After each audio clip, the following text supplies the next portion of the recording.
അവിടെ ഈ പാവങ്ങളെ പറ്റിച്ചത് 100-300 ആളിനെ ഞങ്ങളുടെ പാർട്ടിക്കാരനെയാണ് പറ്റിച്ചത്. പറ്റിച്ചപ്പോൾ ഞങ്ങളാണ് കംപ്ലൈന്റ് പോലീസ് സ്റ്റേഷനിൽ കൊടുത്തത്. ആദ്യമായിട്ട് കൊടുത്തത് ഇവിടെയാണ്. 300 ആൾ കൊടുത്തിട്ടുണ്ട് പെറ്റീഷൻ കേട്ടോ. നിങ്ങളാണ് കേസ് കൊടുത്തത് എന്നാണ് പറയുന്നത്? അതെ അതെ അതെ, കേസ് ഫയൽ ചെയ്ത് നിങ്ങൾ പോലീസ് സ്റ്റേഷനിൽ വിളിച്ചു ചോദിച്ചു നോക്ക്. അല്ല, അപ്പൊ ഞാനൊരു കാര്യം പറയട്ടെ, ഇങ്ങനെ ഒരു മന്ത്രിയുടെ ഓഫീസ് പ്രവർത്തിക്കേണ്ടത് മന്ത്രി ഓഫീസിലേക്ക് പലവരും വരുമല്ലോ. അതിലിപ്പോ ആര് എന്ത് ചെയ്തു എന്നുള്ളത് നമുക്കറിയില്ല. അല്ല, അങ്ങനെയല്ല സാർ, ഞാൻ പറയുന്നത് ഇതൊരു വലിയ തട്ടിപ്പാണ് നടന്നിരിക്കുന്നത്. ഈ സ്ത്രീകളെ പറ്റിച്ച് പണം തട്ടുന്ന രീതി. പോലീസ് സ്റ്റേഷനിൽ പരാതി കൊടുത്തിരിക്കുന്നത് ഇവിടെ നിന്നാണ് കേട്ടോ. പരാതി കൊടുക്കുമ്പോഴും മന്ത്രിയുടെ ഓഫീസിൽ വച്ചാണ് ഇങ്ങനെ ഒരു തട്ടിപ്പ് നടന്നതെന്നുള്ള രീതിയിൽ പരാതി കൊടുത്തിട്ടില്ല. അതെന്തുകൊണ്ടാണ് കൊടുക്കാത്തത്? ഏത് പരാതി നിങ്ങൾ കൊടുക്കുമ്പോഴും മന്ത്രിയുടെ ഓഫീസിൽ വെച്ചിട്ടാണ് ഈ സ്ത്രീകൾ പണം നൽകി എന്നുള്ള ഒരു കാര്യം അതിൽ പരാമർശിക്കുന്നില്ല.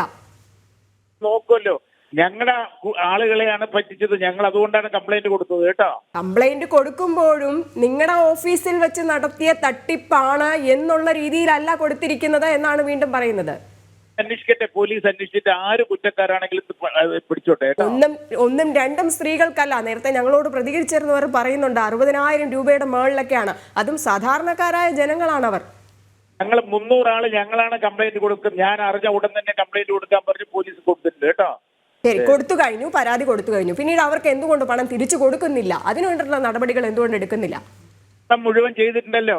എല്ലാവരുടെയും ആളുകളെ പലവരെയും ഉപയോഗിച്ചിട്ടുണ്ടല്ലോ ഇതുകള്. അതൊരു ശരിയായ മറുപടി അല്ലല്ലോ സാർ. ഇപ്പോൾ പരാതിപ്പെട്ടവർ അവർ പറയുന്നുണ്ട് ഞങ്ങൾ കഷ്ടപ്പെട്ട് പണം ഉണ്ടാക്കിയിട്ടാണ് ഇങ്ങനെ കൊടുത്തത്. ചിലർ ഗൂഗിൾ പേ ചെയ്യുന്നുണ്ട്. മന്ത്രിയുടെ ഓഫീസിൽ വെച്ച് പണം നൽകുമ്പോൾ തങ്ങൾക്ക് അത് തിരിച്ചു കിട്ടുമെന്നുള്ളൊരു ഉറപ്പിന്മേലാണ് അവർ കൊടുക്കുന്നത്. അതെ, അതിന് പറ്റിച്ചല്ലോ. ജനങ്ങളെ മുഴുവൻ അവര് പറ്റിച്ചില്ല. എത്ര കോടി ഉറുപ്പിക പറ്റിച്ചിരിക്കണേ. അതിനെതിരായി പോലീസ് നടപടിയെടുക്കും. അല്ലെങ്കിൽ ജയിലിൽ പോകണല്ലോ അവര്.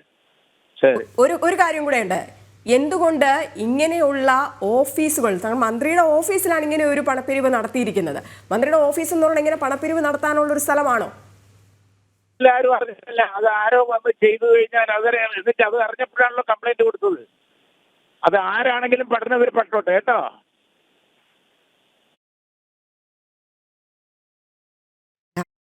കൊടുത്തിട്ടുണ്ട് എന്ന് പറയുമ്പോഴും അതിനൊരു നടപടി ഇതുവരെ ഉണ്ടായിട്ടില്ല. മന്ത്രിയുടെ ഓഫീസ് ഇങ്ങനെയാണോ പ്രവർത്തിക്കേണ്ടത്?